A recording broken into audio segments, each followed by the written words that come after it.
Hoje eu quero conversar com vocês sobre uma situação que não é muito fácil para a gente lidar, mas é importante a gente saber como, que é perder um animalzinho.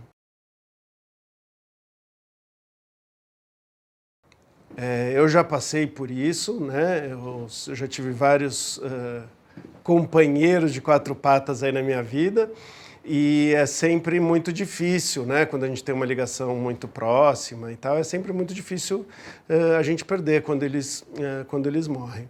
E eu sofri muito, né, com a perda da Sofia, que muitos de vocês conheceram. E dos meus pets atuais, a Estopinha já fez 13 anos e ela tá branquinha, né? Já tem vários pelinhos brancos, bem mais do que ela tinha. E muitas pessoas perguntam para mim, assim, né? E como que vai ser? Você está preparado e tudo mais? E eu sei que não vai ser fácil. E como eu sei que não foi fácil aí para muitos de vocês, né, que estão aí nos assistindo, nos ouvindo. E para isso, tanto para me ajudar, quanto para ajudar vocês, eu trouxe uma super especialista em luto, que é a Joelma, e ela é especialista em luto e ajuda muitos tutores com o luto pelos animais, e não só pela perda dos animais, né? Tem alguns outros processos de luto. Eu queria que você se apresentasse rapidamente e nos ajudasse a lidar melhor. O que a gente pode fazer tanto para nos ajudar, quanto para ajudar uma outra pessoa que vai passar por esse processo, como eu algum dia, né? E que vai passar, ou alguém querido, ou alguém que a gente possa ajudar, que esteja próximo da gente. Como que a gente pode fazer para deixar isso mais leve? E se é que mais leve é o melhor caminho? Podemos deixar mais leve. Bom, eu sou especialista em luto, meu nome é Joelma, eu já trabalho com luto há mais de 10 anos e é de extrema importância esse assunto, porque nós temos uma dificuldade em falar de perdas, em falar de morte, né? Nossa sociedade tem um tabu para falar de perdas, mas o animal vive muito menos do que o ser humano. Então, o quanto é importante falarmos sobre perdas, sobre o processo do luto. Quando você estava falando da Estopinha, ela já completou 13 anos. E aqui a gente já tem um processo de finitude, porque a nossa sociedade, nós estamos acostumados a linkar a morte com a velhice, né? E não. Nós podemos perder um pet filhote, Sempre. um pet idoso, mas é uma morte de uma nova relação. Ela não corre mais como ela corria antes, ela não faz mais as brincadeiras como ela fazia antes, e a gente também não tem ainda o hábito da longevidade. Agora os animais estão vivendo muito mais com os cuidados dos veterinários, das famílias, o ser humano está vivendo muito mais, então são pequenas perdas que nós vamos tendo com eles também durante o ciclo de vida, e às vezes a gente não percebe, né? Então pelo que eu estou entendendo, eu já comecei a entrar num processo de luto pela relação que eu tinha, que eu sei que ela já não faz determinadas coisas, ou às vezes eu já percebo que ela está... a relação começa a mudar e eu já posso estar, vamos dizer assim, com o medo de perder ela, ou com receio ou tudo mais. Eu já estou, na verdade, talvez processando um pouco um luto. Perfeito. Quando a gente tem a percepção da finitude, quando a gente tem um diagnóstico de uma doença crônica do nosso pet, nós já entramos em um processo de luto antecipatório, que a morte não aconteceu, mas a gente tem a percepção da perda. E isso pode nos ajudar diante desse processo, porque quando eu amo muito alguém e tenho medo de perder esse alguém, o que eu posso fazer? Ficar mais perto desse alguém. Aproveitar ainda mais cada momento, o tempo que eu tenho, a relação. Então, essa percepção da perda, a percepção que nós somos, que todos nós temos a finitude, nos ajuda a viver muito melhor, sem dúvida. Tá, então a gente sabia que aquela relação não vai durar para sempre, e é um estímulo para eu curtir melhor aquela relação. Exato. Agora, e ao contrário? Eu vou dar um exemplo. Muitas pessoas, né, falam assim, eu nunca vou ter um outro cachorro, porque eu sofri tanto com o primeiro que eu não quero outro. É como se ela tivesse ficado traumatizada com a perda. É muito comum a gente ouvir, né? O que essa pessoa está dizendo para a gente? Eu não quero sofrer de novo, né? Eu não quero passar por esse processo doloroso de novo. Mas quando a gente ama, a gente sofre. Amor e perda são faces da mesma moeda. O que é o vínculo afetivo entre o homem e o animal? É o amor. Então, como eu amo alguém, quanto mais eu cuido desse alguém, quando tem o processo do luto, seja pelo adoecimento, pela velhice ou pela morte, eu vou sofrer. Eu vou sofrer. Não tem como amor e perda caminham juntos. E você não querer ter esse amor para não ter a perda, você não querer ter essa moeda, em termos de qualidade de vida e sentido da vida, o que você acha disso? A pessoa resolveu não amar um outro bichinho para não ter esse sofrimento. Isso. Ela escolheu não sofrer novamente. É uma escolha, mas de alguma forma tem algo que precisa ser elaborado. Ela não precisa adotar um outro animal, mas foi tão traumático que ela não quer amar novamente. Então, talvez ali tenha algum trauma, alguma experiência dolorosa, até porque o luto pela perda do animal, ele é um luto que ele não é validado pela nossa sociedade.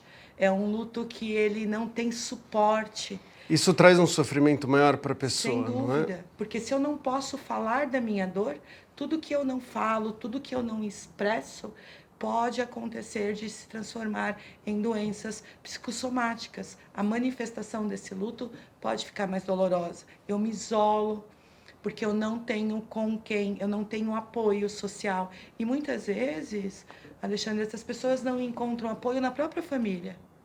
Nossa, tanto sofrimento por um animal. Nossa, mas tanto gasto na hospitalização por um cachorro. Então a gente tem que tomar um cuidado na nossa fala, porque muitas vezes a gente não ajuda. E aí a pessoa sente que ela não está sendo aceita por alguém ou não está sendo entendida por alguém que ela gosta ou pela sociedade de uma forma geral, né? Isso aumenta o sofrimento da pessoa? Sem dúvida, porque como eu entendo algo que ninguém mais entende a não ser eu mesmo? Como eu valido essa dor se só eu estou sentindo?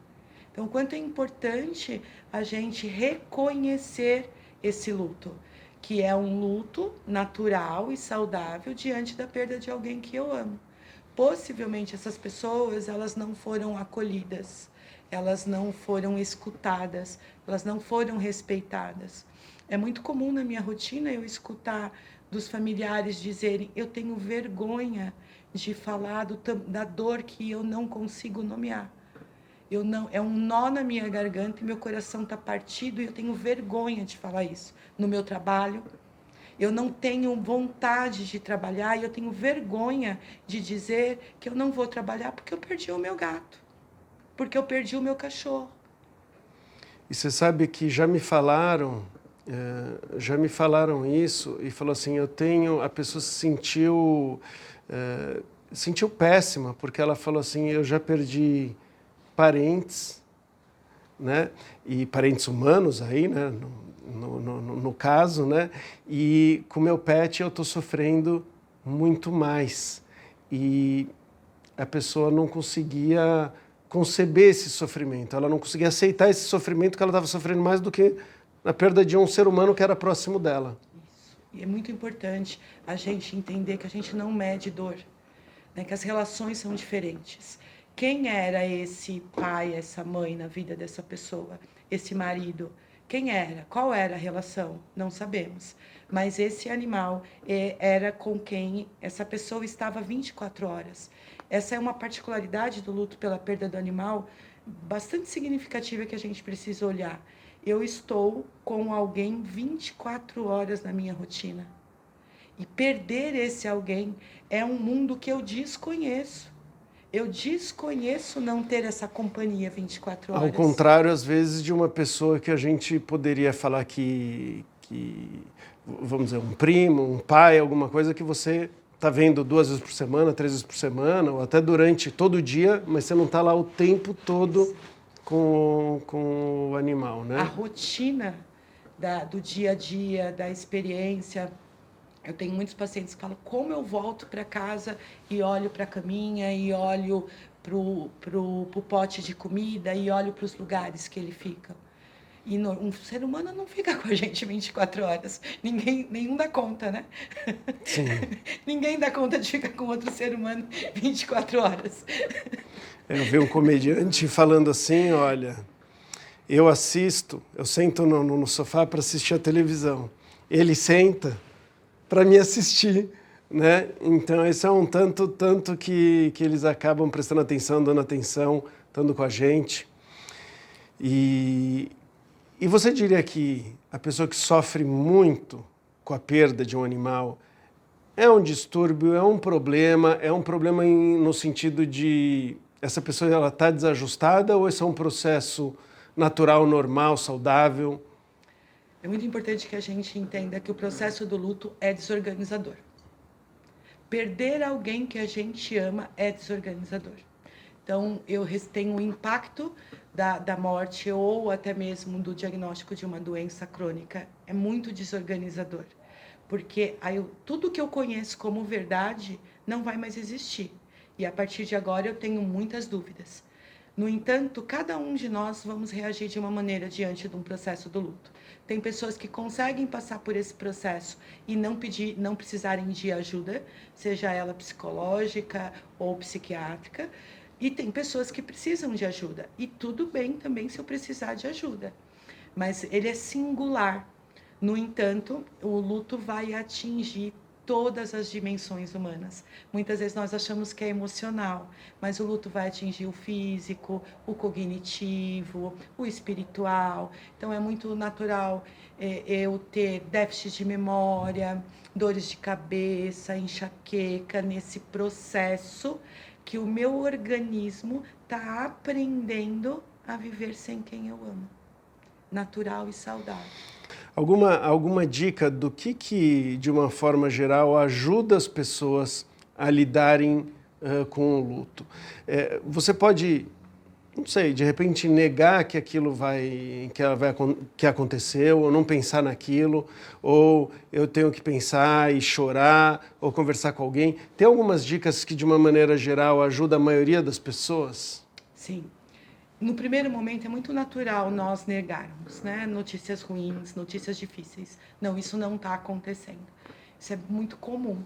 Mas o importante é a gente vivenciar essa dor e respeitar os nossos limites. Então, cada um de nós vamos ter a forma de viver essa dor. Tem pessoas que choram muito, tem pessoas que não choram, e não é porque elas não estão chorando, elas não estão sofrendo. Isso é muito importante, porque às vezes a gente entende que uma pessoa sofrendo é uma pessoa que está chorando, que está toda vestida de preto. E não, eu posso estar sorrindo, estou em processo de luto. Então, o importante é eu falar, eu nomear o que eu estou sentindo. Muitas vezes a gente não consegue nomear essa dor. Então, é angústia, tristeza, dor no peito, dores musculares, falta de ar. É importante eu entender que o luto também é físico e entender esse processo. E quando eu falo, eu me reorganizo. Então, o melhor, se todos nós que conhecemos pessoas que têm pet ou que temos pet, a gente precisa escutar essa dor. Nós gostamos mais de quem escuta bonito do que de quem fala bonito.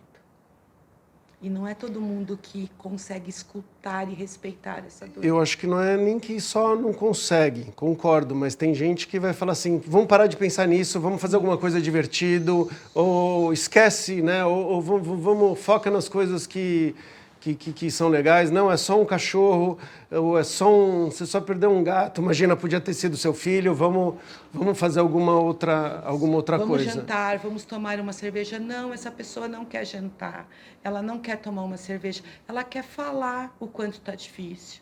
ela quer nomear o que ela está sentindo. Então, se a gente escutar, todos nós vamos ser facilitadores desse processo e respeitar o que essa pessoa consegue e o que ela não consegue.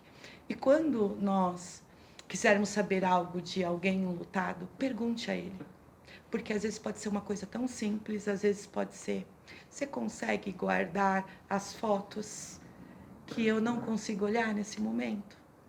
Às vezes são detalhes que fazem a diferença na vida dessa pessoa. Eu me deparei algumas vezes, né? A Estopinha já não está ouvindo da mesma forma que ela ouvia, né? Então, quando eu chegava em casa, ela sempre estava aqui fazendo festa. E às vezes eu chego e eu vou lá, Estopinha, aí com certeza quando eu abria a geladeira ou eu falava, vamos comer, ela aparecia, era certeza, não tinha a menor chance dela não aparecer. E às vezes eu chamo, ela não aparece. E me passa pela cabeça, será que ela está bem? Será que ela morreu? Né? Ainda ela está super bem e tudo mais, mas já acontece isso. E eu subo com o coração na mão, né? E ela está dormindo na minha cama. Ah, você chegou, né? E tá, eu falo, nossa, que bobo, né? Tem alguma dica para mim? Você já está tendo a percepção da possibilidade da perda, né? E isso pode te ajudar nesse processo. Porque quando eu tenho a percepção da finitude, eu consigo. E quais são os meus medos, quais são as minhas angústias, o que pode acontecer, o que não pode acontecer. A gente não consegue se preparar para perder alguém que a gente ama, porque cada um de nós vai reagir de uma maneira, vai depender do momento de vida que você estiver, vai depender de como for esse processo, mas o importante é, hoje ela está aqui, ela está bem, e que você hoje consiga aproveitar e entender. Eu acho que o que a gente pode deixar muito marcado para quem estiver nos ouvindo é quando eu quiser entender o tamanho dessa dor, eu entendo o tamanho desse amor. Tá. E aí eu consigo validar essa dor. E a gente tentar olhar para as perdas, para a morte como um ciclo doloroso. Não é fácil perder, mas é natural e saudável, no qual a gente vai aprender a viver sem o físico. Mas a estopinha vai ser sempre parte da sua história. Vai estar na sua memória, vai estar no seu olfato, vai estar para aonde você for. Eles continuam fazendo parte da nossa história. Muito legal. Obrigado, viu? E quando a gente não souber o que a gente fala, a gente abraça.